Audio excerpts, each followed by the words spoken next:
Ladies and gentlemen, from the depths of flyover country in the heartland of America, the Kansas City on the other side of the mighty Mo.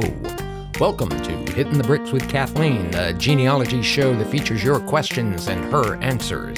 I am John, your humble hubby host, and on this episode we'll be going off the wall to make sense of the U.S. Census. So let's start hitting the bricks.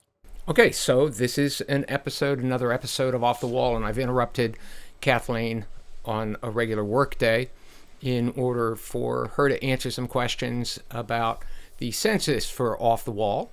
And this is so we're making sense of the census. And so I have a few questions.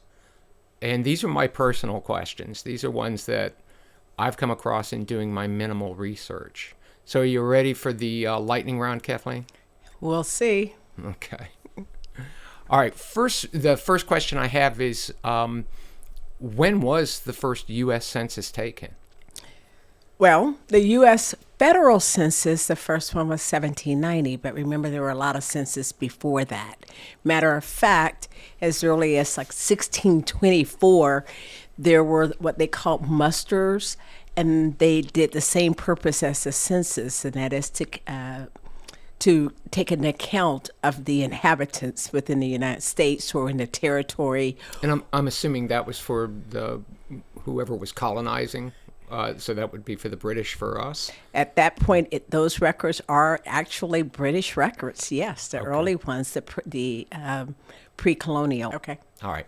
So let me jump all the way to today. Why is the census important today? For the same reason it was yesteryear, and that is to take an account of the inhabitants that are living in the United States. And with that number, that's how you decide how your representatives, what the states will get as far as budget money from the federal government. All of that is the same reason it was before. So the purpose of the census is really constitutional. It doesn't really change. What changes is only the questions on the census. Okay, so here's one I came across. This was in one of our podcasts that I learned this, but I'm going to ask it again just because I think it's really important to reiterate. And is a census a primary or a secondary source? It is a primary source, it is a secondary source, and it can be a tertiary source. Okay. So I thought it was a secondary source. It's a secondary source based on your questions. So it's not the document that determines the source, it's the information you're looking at. Oh, interesting. Okay. So if you're looking to find out who was the census taker and what county and what was the date, then it's primary because that information was known. We know who wrote it. We know that there is a census person who actually wrote down these facts. But if you're looking for a name, a spelling, a birth year, then it's secondary. We really don't know if it was accurate. It needs to be corroborated. And we don't really know who gave it, who was the informant, except in the 1940 census.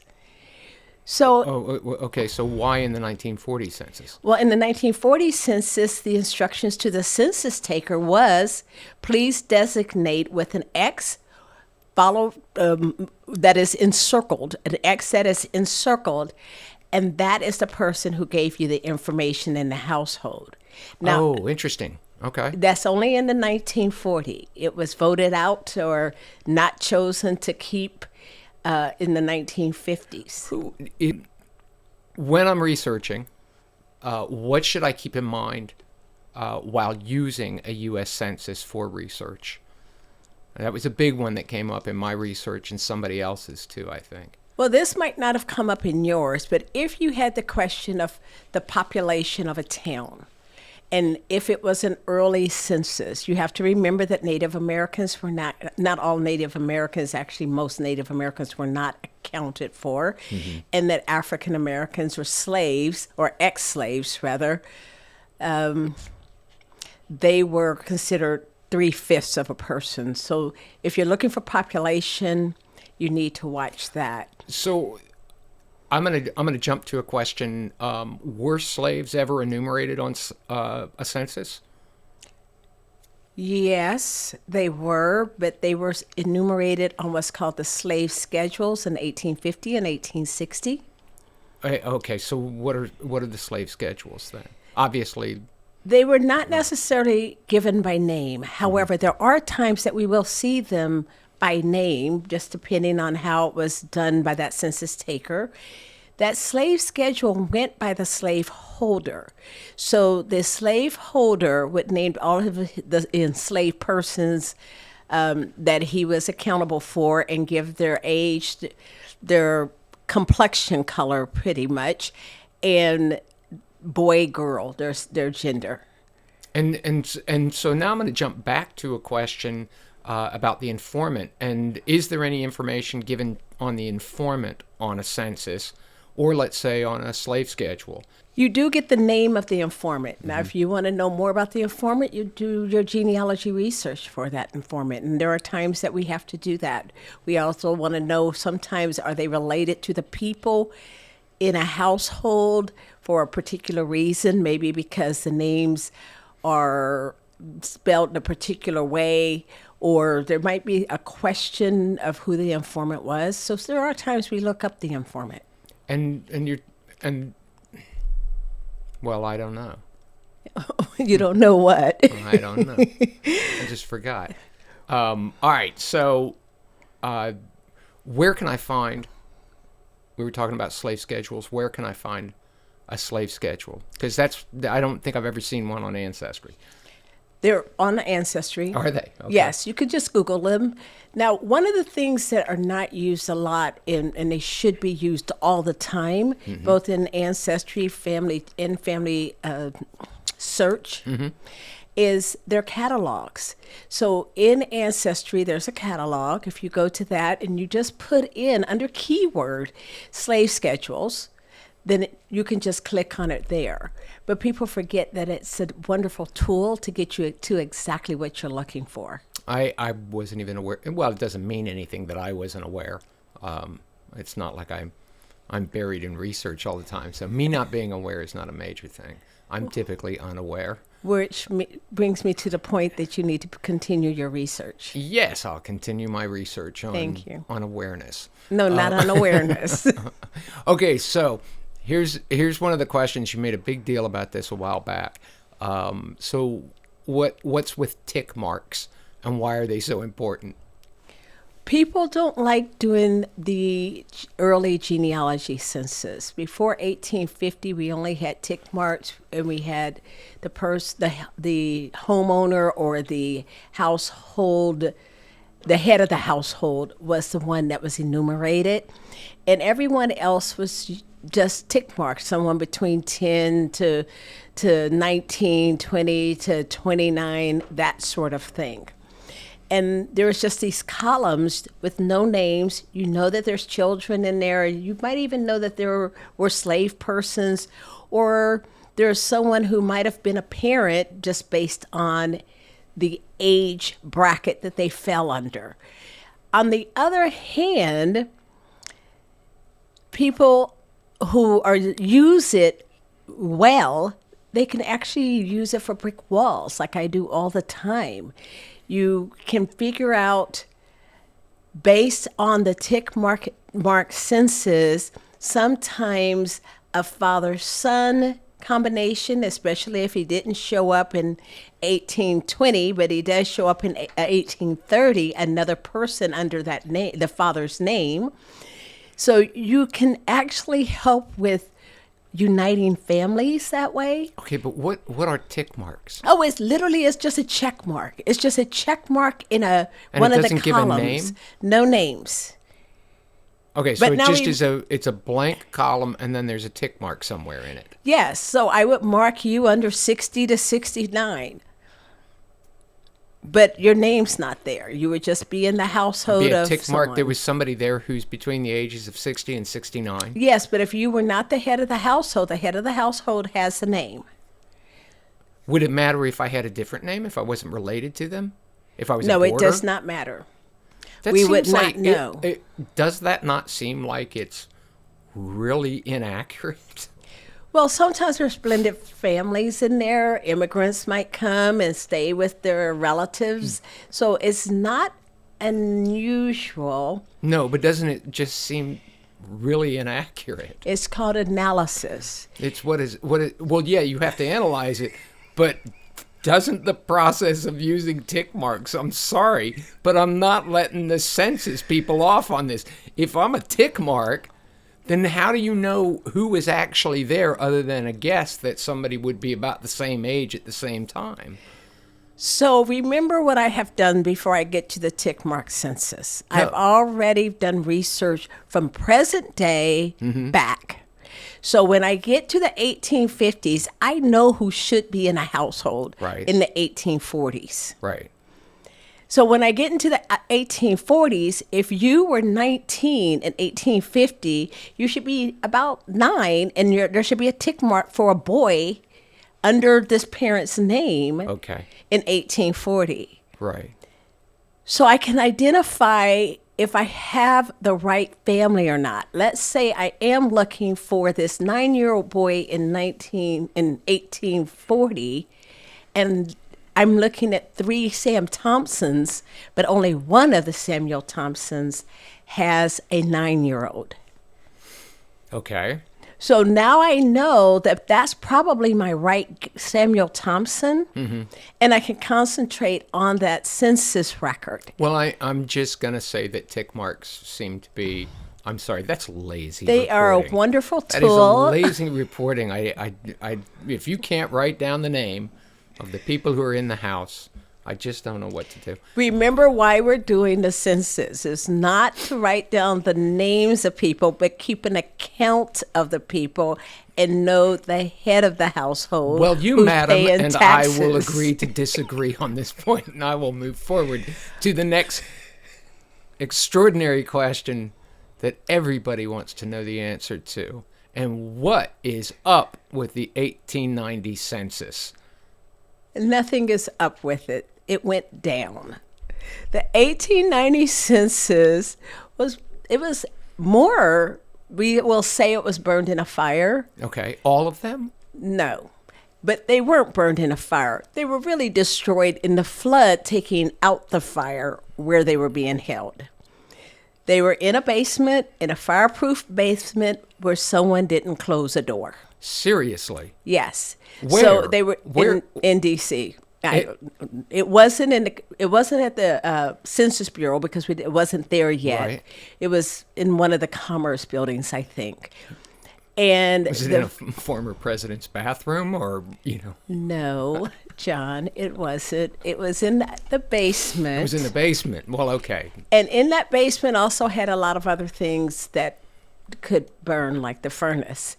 Sure. So they did not properly close the fire door. Wow. It was because of that, when the firemen came in, the water went in, destroyed sense. most of the 1890 census. You must know, though, I must? Okay. that there are some fragments left from different states. Like Texas has maybe 200 people in Texas that year. I don't know how many actually was salvaged. Seems a little low. Yeah, well, exactly. So, But they have tick marks. They could be tick marks. well, actually, believe it or not, the 1890 census was different than all of the others. It actually took a family on on a separate sheet. So it had information by family on every sheet. But only like 6,000, I think, in the whole nation was covered. This is very conspiracy theory. I think we have a new direction to go wow. here. Here we This go. We could definitely. Where's Angie Radeski? We need a Oh, wow. conspiracy theory built around the disappearance of the 1890 census. Okay, But I'm I done. do have one I'm more done with thing to that. say about the Okay. 1890. Go ahead. There are other ways that we recover the Oh, that's- information. Yeah. What do I do if I really need an 1890 census? Well, you don't really ever need any of the census, but there are state census. Some states have state census on the 5-year. The Native American, the Indian Territory in Oklahoma, they had their own 1890 census. If you were in certain enumeration districts in certain territory land, then you were still enumerated in the 1890s. There are tax records that we use for 1890s. There's a lot of substitutes. Okay. What would be the number one myth of the U.S. Census that most impacts genealogical research? There's an 1870 wall when we're doing slave research or research on previously enslaved people. Right. Because in 1870 they were, of course, enumerated, but in 1860 they weren't because they're only on the slave schedule as Mulatto Boy 9. Okay. I have a problem with the defeated statement that that's a brick wall because we already know census records are only so accurate. They're not definitive anyway. They need to be corroborated anyway. So I think there's a lot more we can do instead of. So you're saying a lot of that times myth. in doing certain research that it's an artificial brick wall to say that we're stuck on this particular census when you shouldn't be relying necessarily on the census to that degree anyway. Thus the conversation about tick marks. And thank you so much for putting that in English for me, because that is exactly what I was trying to say. Well, I'm just making sure that I understand what you're trying to say, because that, after 25 years, is my job. And you're doing well, my love. Okay, so now... So the other issue the other myth is that it has factual information. And once we see it, we run with it.